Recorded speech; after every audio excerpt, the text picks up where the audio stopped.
बड़गांव चौराहे के पास स्थित एक भूखंड इन दिनों काफी चर्चित है। इस जमीन को लेकर दो पक्ष आमने सामने हैं। एक पक्ष का कहना है कि जमीन पर एक तालाब था जिस पर अवैध तरीके से कब्जा किया गया और इसे पाट कर इमारतें बना दी गई, जिस पर जिला प्रशासन द्वारा कार्रवाई की गई और 78 लाख रुपए तक के जुर्माने का नोटिस दिया गया। ये मामला हाईकोर्ट तक पहुंचा। इलाहाबाद हाईकोर्ट की लखनऊ खंडपीठ ने गोंडा के बहुचर्चित तालाब अतिक्रमण मामले में अपना नवीनतम आदेश सुनाते हुए स्पष्ट किया है कि तहसीलदार की कार्रवाई पूरा होने तक याचिकाकर्ता रजत गर्ग के खिलाफ कोई भी दंडात्मक कार्रवाई नहीं की जाएगी। माननीय न्यायमूर्ति आलोक माथुर और न्यायमूर्ति अमिताभ कुमार राय की पीठ ने मामले का निस्तारण करते हुए याची को अपना पक्ष तहसीलदार के समक्ष रखने का निर्देश दिया है।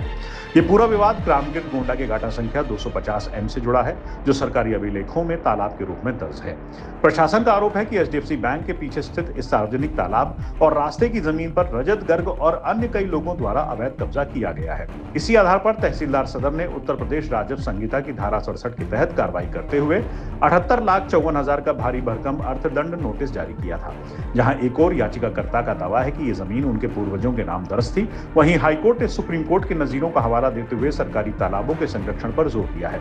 फिलहाल कोर्ट ने मामले को स्थानीय प्रशासन के पाले में डाल दिया है, जहां अब ये तय होगा कि क्या 78 लाख रुपए का जुर्माना वसूला जाएगा या राजस्व विभाग के दावों पर कानूनी मोहर लगेगी। प्रॉपर्टी थी अयोध्या स्टेट की।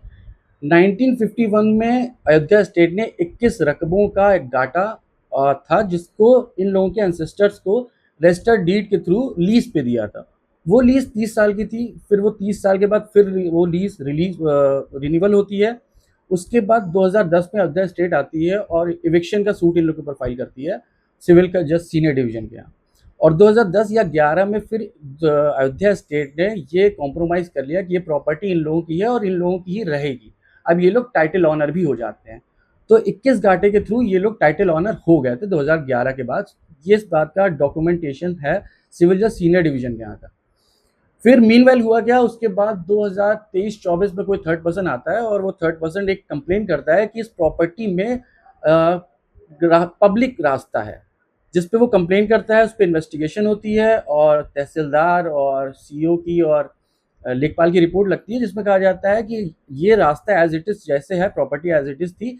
लेकिन मीनवाइल यहाँ से अगर इन लोगों को रास्ता चाहिए, पब्लिक पाथ चाहिए, तो वो जाकर के 133 की प्रोसीडिंग में जा सकते हैं, जिसमें वो 133 की प्रोसीडिंग में आ जाते हैं। सिटी मजिस्ट्रेट का केस चल रहा है, अभी भी पेंडिंग है।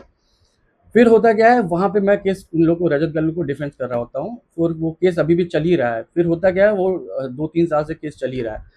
लेकिन हुआ क्या, फिर बीच में इन लोगों ने क्या किया, कैसे किया, थर्ड पर्सन है कोई, मैं नाम नहीं लूँगा, किसी का डिस्क्लोज करूँगा। वो थर्ड पर्सन आता है और वो तहसीलदार के कोई एप्लीकेशन दे करके फिर से वो डॉक्यूमेंट्स रेवेन्यू डिपार्टमेंट में डॉक्यूमेंट्स इधर उधर करवाता है। और उसके बाद तहसीलदार या प्रशासन कह लीजिए, उन्होंने जल्दी में कुछ नोटिस इश्यूज कर दी। वो नोटिस पे मैं बताना चाहूँगा कि वो नोटिस इन लोग की आरसी इशू कर दी, सो कॉज नोटिस था। सो कॉज नोटिस के बाद जब कटी हमको रिसीव हुई तो हम लोग हाई कोर्ट गए और हाई कोर्ट से जो मुझे रेमेडी मिली है, एक्चुअली में लोग समझ नहीं पा रहे हैं कि वो रेमेडी है क्या।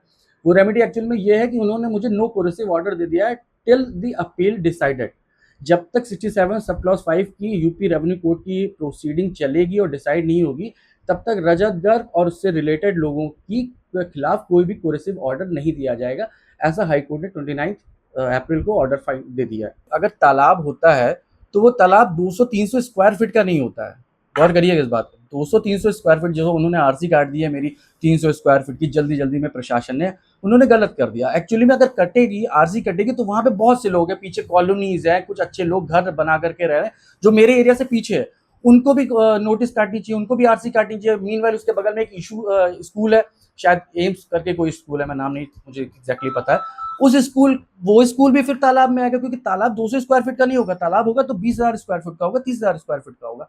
तो उसमें सिर्फ मेरे 200 स्क्वायर फीट पे आप क्यों चैलेंज कर रहे हो? अगर करो तो फिर रिगार्डिंग सब करो ना, 20,000 स्क्वायर फीट, 30,000 डॉक्यूमेंटेशन निकालिए, रेवेन्यू डिपार्टमेंट ने सारे डॉक्यूमेंट्स निकालिए, उसमें जो है सारी चीजें क्लियर आउट हो जाएंगी। अगर मैं गलत हूं तो वहां पे इर्द गिर्द बसे हुए सारे लोग गलत हुए, फिर वो भी तालाब पे इंक्रोच किए होंगे। अभी मौके पर तालाब का कोई नामो निशान नहीं है, सिर्फ राजस्व विभाग के नक्शे में तालाब है। ऐसे में प्रशासन और राजस्व विभाग तालाब जमीन पर कैसे लाएगा? सवाल यह है कि अगर राजस्व विभाग के कागजातों में तालाब है तो जमीन पर क्यों नहीं है? उस समय प्रशासन कहां था जब तालाब पर अवैध कब्जे किए जा रहे थे। अभी हाल ही के दिनों में कोर्ट के कई फैसले आए हैं जिसमें 50 वर्षों से अधिक समय हो जाने पर भी तालाबों से अवैध कब्जे हटाने के आदेश हुए और हटाए गए हैं। वहीं याचिकाकर्ता रजत गर्ग ने कहा है कि यह सब एक साजिश के तहत किया जा रहा है। उन्होंने एक निजी स्कूल के मालिक पर आरोप लगाते हुए कहा कि स्कूल के रास्ते के लिए विपक्षियों की यह साजिश है। रजत ने बताया कि जब से उन्होंने होश संभाला है तब से उन्होंने कभी भी जमीन पर कोई तालाब नहीं देखा। इसमें ना कोई तालाब है ना कुछ है, ये सिर्फ एक रास्ता लेने के लिए पूरा प्रकरण बनाया जा रहा है। किसी विशेष स्कूल द्वारा, पीछे हमारी मील के पीछे एक स्कूल है, वो हमसे रास्ता मांग रहे हैं ज़बरदस्ती का, हमारे पर्सनल रास्ते से जोड़ना चाहते हैं अपना रास्ता, इसलिए वो हमको प्रताड़ित करवा रहे हैं, दबाव बनाया जा रहा है मेरे ऊपर। ये ज़मीन 1944 से हमारी पुरखों को अयोध्या स्टेट ने दे रखी थी और उसके बाद 1954 में हमारे बाबा लोगों ने इस पर फैक्ट्री एक्ट के तहत मील लगाई, जो सेंट्रल गवर्नमेंट से अप्रूव्ड नक्शा है, और उसको मील लगाकर तब से 1954 से बराबर सारे गोदाम बने हुए हैं, सब चल रहे हैं। अब उसके ऊपर ये तालाब दिखाकर, कभी कुछ दिखाकर रास्ता खोलने के लिए हमारे ऊपर प्रताड़ित किया जा रहा है हमको। हम सीधे साधे बिजनेसमैन आदमी, हमको ये सब तो कुछ ज़्यादा जानकारी नहीं थी। अचानक हमारे पास नोटिस आई कि 78 लाख की आपकी आरसी कट गई है, तो मैं सीधे फिर हाई कोर्ट में गया।